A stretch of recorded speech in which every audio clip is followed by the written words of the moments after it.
Welcome foodies. இது Kongu recipe box with Sivaranjani. இன்னைக்கு நம்ம பார்க்க போகிற ரெசிபி டிஃபன் சாம்பார். இன்னைக்கு இந்த டிஃபன் சாம்பார் எப்படி பண்ணலான்னு பார்க்கலாம். வாங்க ரெசிபிக்குள்ளே போகலாம். அதுக்கு ஒரு லெமன் சைஸ் புளியை எடுத்து பவுலில் ஊற வச்சுக்கணும். நெக்ஸ்ட்டு இந்த சாம்பாருக்கு தேவையானது 1/2 கப் துவரம்பருப்பு எடுத்து கழுவி வச்சு அது கூட 1/2 கப் பூசணிக்காய், 1 கப் தண்ணி, கொஞ்சம் மஞ்சத்தூள் சேர்த்து 5 விசில் விட்டுக்கலாம். விசில் வர்றதுக்குள்ளே நம்ம ஒரு மசாலா ரெடி பண்ணிடலாம்.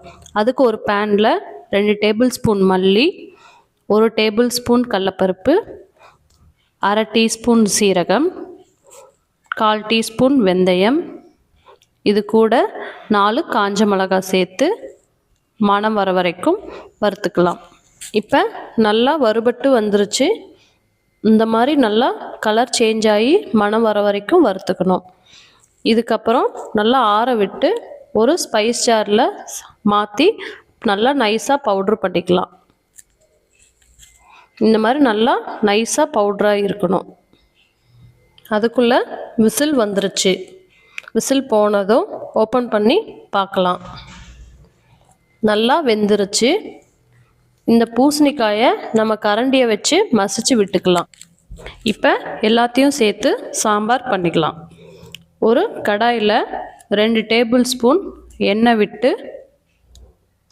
எண்ணெய் காஞ்சதும் 1 ஸ்பூன் கடுகு, 1/2 ஸ்பூன் உளுந்து சேர்த்து நல்லா பொரிஞ்சு வந்ததும் பொடியாக நறுக்குன 10 சின்ன வெங்காயம் சேர்த்துக்கலாம். கூடவே ஒரு கொத்து கருவேப்பிலையும் சேர்த்துக்கலாம். இது நல்லா 2 நிமிஷம் வணங்கட்டும். இந்த மாதிரி நல்லா வணங்கினதும் நம்ம கட் பண்ணி வச்ச ஒரு தக்காளியை சேர்த்துக்கலாம். எண்ணெய் பிரிஞ்சு வர வரைக்கும் நல்லா வதக்கிக்கலாம். எண்ணெய் பிரிஞ்சு வந்தோடனே நம்ம கரைச்சி வச்ச புளியை சேர்த்துட்டு நல்லா ஒரு கொதி வர வரைக்கும் விட்டுறலாம். கொதி வந்துருச்சு. கொதி வந்ததும் நம்ம அரைச்சி வச்ச 2 டேபிள் ஸ்பூன் மசாலா பவுடரை சேர்த்துக்கலாம். சேர்த்து நல்லா இது பச்சை வாசனை போகிற வரைக்கும் கிளறி விட்டுக்குங்க. இது அடிப்பிடிக்கும், அதனால் கைவிடாமல் கிளறிக்குங்க. நல்லா கிளறினதுக்கப்புறம் பச்சை வாசனை போனதுக்கப்புறம் லைட்டாக மஞ்சத்தூள் ஆட் பண்ணிக்கலாம். ஆட் பண்ணிவிட்டு நம்ம வேக வச்ச பருப்பும் பூசணிக்காய் தண்ணியும் சேர்த்துக்கலாம். இது எல்லாத்தையும் இப்போ நம்ம மிக்ஸ் பண்ணிக்கலாம். மிக்ஸ் பண்ணதுக்கப்புறம் பார்த்திங்கன்னா நல்லா கெட்டியாக தெரியும். அதனால் உங்களுக்கு தேவையான அளவு தண்ணி ஊற்றிக்குங்க. எல்லாத்தையும் நல்லா கிளறி விட்டுட்டு இந்த சாம்பாருக்கு தேவையான அளவு உப்பு சேர்த்துக்கலாம். உப்பு சேர்த்து கொதிக்க விட்டுருங்க. இந்த டிஃபன் சாம்பாருக்கும் நார்மல் சாம்பாருக்கும் ஒரே ஒரு வித்தியாசம்தாங்க.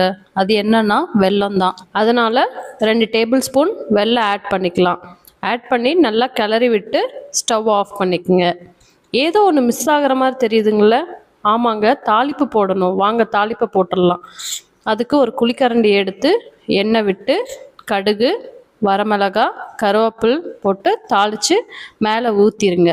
அவ்வளோதாங்க, அந்த மிஸ் ஆன ஃப்ளேவரும் வந்துருச்சு. டிஃபன் சாம்பாரும் ரெடி ஆகிருச்சு. கமன்னு உங்கள் வீட்டில் டிஃபன் சாம்பார் ரெடி போல். அப்போ நான் சொல்கிற மாதிரி ட்ரை பண்ணுங்கள். ஒரு பவுலில் மினி இட்லியை போட்டு இட்லி தெரியாமல் இந்த சாம்பாரை ஊற்றி அடிஷ்னலாக 1 ஸ்பூன் நெய் விட்டு டேஸ்ட் பண்ணி பாருங்கள். பிளாஸ்டோ பிளாஸ்ட். இந்த வீடியோ உங்களுக்கு பிடிச்சிருந்தா லைக் பண்ணுங்கள், ஃப்ரெண்ட்ஸ் அண்ட் ஃபேமிலியோடு ஷேர் பண்ணுங்கள், கமெண்ட் பண்ணுங்கள், மறக்காமல் சப்ஸ்கிரைப் பண்ணுங்கள்.